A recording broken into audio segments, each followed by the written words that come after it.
Bonjour à toutes, bonjour à tous, soyez les bienvenus dans un nouveau numéro de l'ABCDR des animaux. Je vous invite à voyager sur une île peuplée de singes que l'on appelle les siamangs. Ce sont des grands singes avec des grands bras dotés d'une intelligence particulière. Pour nous en parler, allons rejoindre de ce pas Valérie. C'est parti! On le rencontre en plaine comme en montagne, jusqu'à 3800 mètres d'altitude. Le siamang est le plus grand parmi toutes les espèces de gibbons. Il se caractérise aussi par le second et le troisième doigt qui sont réunis par une membrane. Leurs pieds ont 5 orteils. Les siamangs peuvent saisir et porter des choses aussi bien avec les bras qu'avec les jambes. Cette espèce présente des liens familiaux encore plus étroits que les autres gibbons. Le mâle, la femelle et le petit évoluent le plus souvent à moins de 10 mètres les uns des autres. Jusqu'à l'âge de 8 mois, le petit ne quitte pas sa mère. Il est porté par son père qui le rend toutefois à la mère pour l'allaitement et pour dormir. L'essentiel du siamang, c'est tout de suite dans l'ABCDR des animaux. S comme siamang. Bonjour Valérie, Bonjour Guillaume. extrêmement ravi de te retrouver. Nous allons parler aujourd'hui des siamangs. Que signifie le mot siamang? Alors en fait, les siamangs désignent des grands singes qui sont originaires d'Indonésie, qui sont de la famille des gibbons. D'accord.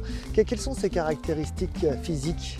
Alors déjà, par rapport à l'ensemble des gibbons, ils sont noirs. Le mâle et la femelle sont noirs avec un beau pelage vraiment noir ébène et qui va rester noir tout au long de sa vie. Alors que chez les gibbons, ça peut un petit peu évoluer. On peut blanchir, un peu comme nous les foncé, hommes. plutôt un peu foncé au final. En vieillissant, surtout les femelles, elles peuvent devenir un petit peu plus foncées. Et D'accord. puis, ce sont en fait les plus grands des gibbons puisqu'ils peuvent faire 1 mètre de haut, donc D'accord. ce qui est quand même déjà pas mal. Et puis alors les mâles font à peu près 13 kg, les femelles une dizaine de kilos, donc ça reste quand même du singe assez gros. Ah oui, c'est un Mais grand sur- singe. Voilà, c'est un grand singe, mais surtout, ce qui les caractérise, c'est leurs grands bras. Ils ont des bras énormes, très longs, pas énormes, pardon, ils ont D'accord. des bras très très longs. Et, Et y a-t-il une raison particulière justement pour cette grandeur alors, de bras? oui, en fait, la nature, elle fait jamais rien pour rien. Tout Bah coûte cher dans la nature. Donc, si on a des grands bras, c'est que ça sert dans notre quotidien. Et en fait, les siamangs, en particulier, et les gibbons en général, en auront besoin pour se déplacer dans la végétation, dans la jungle. D'accord. En fait, il faut savoir qu'ils ont une locomotion particulière. Les siamangs, ça s'appelle la brachiation.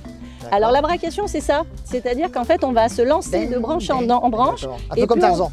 Alors voilà, en fait, c'est pas les gibbons qui se sont inspirés de la locomotion de Tarzan, c'est les auteurs de Tarzan qui se sont, qu'on va mettre bien la charrue avant les bœufs, voilà, qui se sont effectivement inspirés de la locomotion des siamangs. Et en fait, ils ont vraiment donc ces longs bras, ça leur sert vraiment pour attraper les branches. Et puis ils ont aussi un poignet qui est très flex, donc ce qui fait qu'ils peuvent un peu se mettre dans tous les sens, et des grands doigts effilés avec des grandes phalanges pour faire en fait crochet au final. Peut-on différencier le mâle de la femelle? Alors, il est un tout petit peu plus grand, comme on l'a dit, entre 13 kg pour les mâles, 10 kg pour les femelles. Mais ce qui vraiment caractérise le siamang mâle, c'est en fait qu'il a une touffe de poils aux fesses. Voilà, donc il faut effectivement qu'il soit en position pour qu'on puisse le voir au milieu de dessous. Mais ça se voit vraiment très très bien. Il a D'accord. vraiment une belle touffe de poils sur les fesses, alors que la femelle, elle a des fesses toutes douces, toutes lisses. Oh, bah, Forcément. Valérie, tu connais le principe de cette émission. Les enfants te posent des questions et tu y réponds. On Avec va plaisir. regarder et écouter ensemble, si tu le permets, la première question. Il n'a pas de queue comme les autres singes. Pourquoi? Alors, déjà, il faut dire qu'il n'a pas de queue comme la majorité des singes. Mais il y a une catégorie de singes qui n'ont pas de queue, c'est ce qu'on appelle les grands singes. Alors, grand singe, ça ne veut pas dire, c'est vrai que c'est en termes de taille, mais c'est surtout en termes d'évolution. Et les grands singes, en fait, ça va être un Qui ensemble. sont les grands singes? Voilà, c'est ça. Alors, c'est gibbon, bonobo, chimpanzé, orang-outan, humain et gorille. Humain et gorille, d'accord. Et On fait oui. partie de la famille des Et singes. oui, on fait partie de la famille des grands singes. Et alors, il n'y a pas que ça dans les caractéristiques des grands singes. Effectivement, on a perdu la queue au cours du temps, mais il y a aussi un cerveau plus développé, une durée de vie plus grande, le jeune va rester plus longtemps avec les parents. Il y a plein de D'accord. choses qui vont caractériser les grands singes. Où peut-on le retrouver en milieu naturel? Alors, ce sont des singes qui sont originaires d'Asie et d'Indonésie en particulier. On les trouve en Malaisie. On va les trouver donc dans la jungle, mais on peut les trouver aussi jusqu'à 3000 mètres d'altitude en montagne. Alors, ils sont derrière nous, ils sont en train de s'amuser, ils sont en train de vivre. Exactement. Question, donc du coup, j'ai presque la réponse. Vit-il seul, en groupe, en couple? Alors, en fait, les siamangs vivent en couple, ils sont monogames. C'est-à-dire qu'ils voilà. n'ont qu'une seule femme et pendant tout au toute long de leur vie. C'est beau beau. l'amour. C'est romantique. C'est beau l'amour. Et sachant qu'ils ont une espérance de vie au moins de 40 ans, oui, c'est beau. Voilà, ils vont rester un bon moment en couple. Comme nous. Comme nous, tout pareil. Exactement, voilà, tout pareil. Exactement la même chose, tout pareil. Alors après, par contre, là, comme on peut voir derrière, il y a aussi des jeunes. C'est-à-dire que papa et maman vont rester ensemble tout au long de leur vie. Et puis ensuite, ils vont avoir des jeunes qui vont être espacés de 2-3 ans, grosso modo. Et un petit va rester avec ses parents jusqu'à 7 ans. Et après, ça fait le turnover, ainsi de suite. Hein. À chaque fois que la maman a des nouveaux petits, quand ils sont trop grands, ils s'en vont, ainsi de suite. En moyenne, une famille, c'est 4 individus.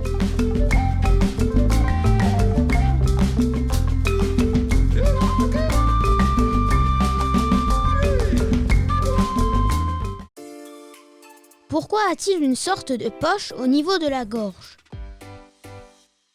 Alors, seuls les siamangs ont cette poche, mâle comme femelle. Ça s'appelle un sac laryngé. En fait, c'est une caisse de résonance qui va avoir pour rôle de diffuser le son encore plus loin que ce que peut faire un gibbon. D'accord. L'ensemble des gibbons vont chanter, mais par contre, les siamangs, ils ont cette poche supplémentaire qui va se gonfler quand ils vont chanter et qui va faire qu'on va entendre leur chant très loin. On peut entendre les chants des siamangs jusqu'à 4 km. À quoi lui sert son panel de cris alors? Qu'il en a plusieurs, effectivement, des cris. Oui, il en a. Alors, il y a deux raisons principales. Si c'est un mâle seul, en particulier un jeune mâle, qui chante, ça va être pour rechercher une femelle, pour courtiser une femelle, pour commencer à faire son premier couple. Mais ce qui caractérise vraiment le chant des siamangs, c'est quand ils chantent en couple, papa, maman ensemble. En général, c'est au petit matin qu'ils vont chanter et c'est en fait un cri territorial, c'est-à-dire c'est pour dire aux autres familles de siamangs, voilà, je suis chez moi, c'est pas open bar, vous rentrez pas comme vous voulez, c'est hors de question. Alors ce qui est rigolo aussi, c'est que le mâle et la femelle n'ont pas la même syntaxe, n'ont pas chanté la même chose. Le mâle a un cri très aigu, pour une fois, et la femelle va faire des sortes d'aboiements. Et c'est, voilà, elle fait vraiment des oh, oh, oh, oh, voilà. Je suis pas très douée en cri, mais enfin grosso modo c'est ça. Ouais, voilà, moi j'ai osé. Et effectivement, ce qui est rigolo quand on voit ça, c'est surtout de voir les petits qui observent et qui disent, quand ils sont tout petits, juste ils écoutent, ils apprennent, et quand ils sont grands, vers 2-3 ans, ils commencent à essayer de chanter. De quoi se nourrit-il? Alors il va manger surtout des feuilles, c'est le plus folivore des gibbons, il va manger aussi des fruits, mais il peut manger aussi insectes, des œufs, des petits oiseaux. À partir de quel âge papa siamang et maman siamang peuvent-ils avoir des bébés? Alors, ce sont des grands singes, encore une fois, donc ça veut dire aussi que la maturité sexuelle est assez tardive, c'est entre 6 et 7 ans. Quelle est la période de reproduction chez les siamangs? Il n'y en a pas vraiment. En fait, ils peuvent s'accoupler tout au long de l'année. D'accord. Il n'y a pas fondamentalement là encore, de période de reproduction. Singes, du coup. Voilà, exactement. C'est comme les grands singes, oui, tout à fait. Et combien de temps dure-t-elle cette... Alors pareil, grand singe dit temps de gestation longue parce qu'on a un grand cerveau à développer. Donc la maman, elle garde son petit 8 mois dans le ventre. Ah quand même. Et combien de petits peut avoir... Pratiquement comme les humains là aussi, 8 mois, 2 mois. Voilà. Combien de temps? J'osais pas faire le lien, mais non, oui, non, mais on peut parce que de toute façon, on est des proches parents. Voilà, donc c'est à peu près... Il y a beaucoup de points communs. Effectivement. Et combien de petits peut avoir la maman du coup? Alors en général c'est un, c'est déjà pas mal, mais chez les gibbons en tout cas, nous on a pu observer des naissances gémellaires.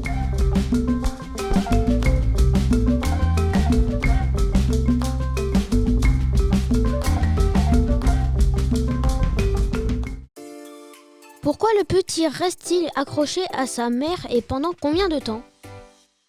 Alors le petit quand il naît, il fait à peu près 500 grammes. Et honnêtement, il ressemble à Gollum.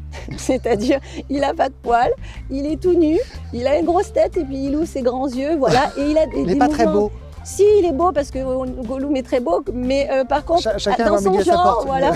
Mais en fait, il a des mouvements très lents. Et comme les siamangs sont des animaux qui descendent très rarement au sol en milieu naturel, parce qu'ils ont vraiment des problèmes de locomotion au sol, et bien en fait, la maman, elle va tout de suite aller dans les arbres, elle va tout de suite faire la brachiation, elle va tout de suite faire le chant avec papa. Donc le petit, s'il veut survivre, il n'y a pas de nid, mais ils ne vont pas faire de nid, les siamangs, ni pour dormir, ni pour mettre le petit.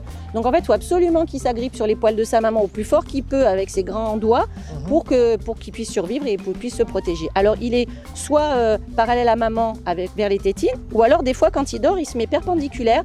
Et c'est très beau parce que du coup, la maman, quand elle fait la brachiation, elle met ses genoux comme ça et elle le berce et elle le protège pour pas qu'il tombe si à un moment donné donné, il lâche un peu. Donc je ne vous dis pas les abdos qu'elle a, parce qu'elle se tient et en même temps, elle met ses jambes à 90 degrés. Grande sportive.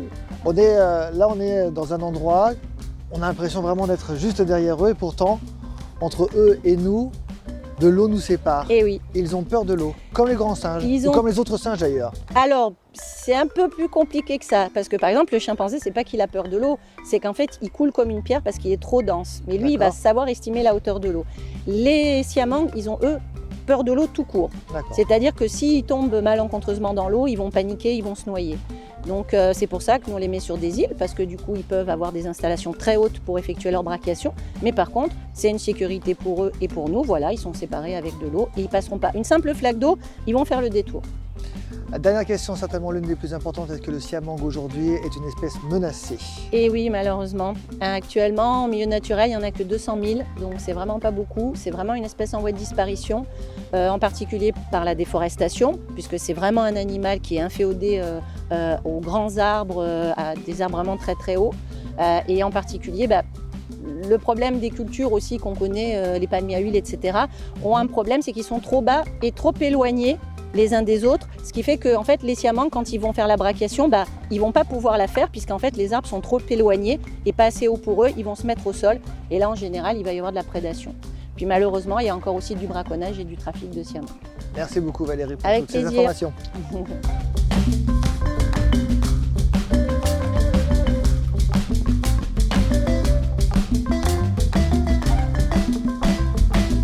Et bien voilà les amis, c'est terminé pour aujourd'hui. Les siamangs n'ont plus aucun secret pour vous. On se retrouve très très vite pour de nouvelles aventures dans un nouveau numéro de l'ABCDR des animaux. Salut!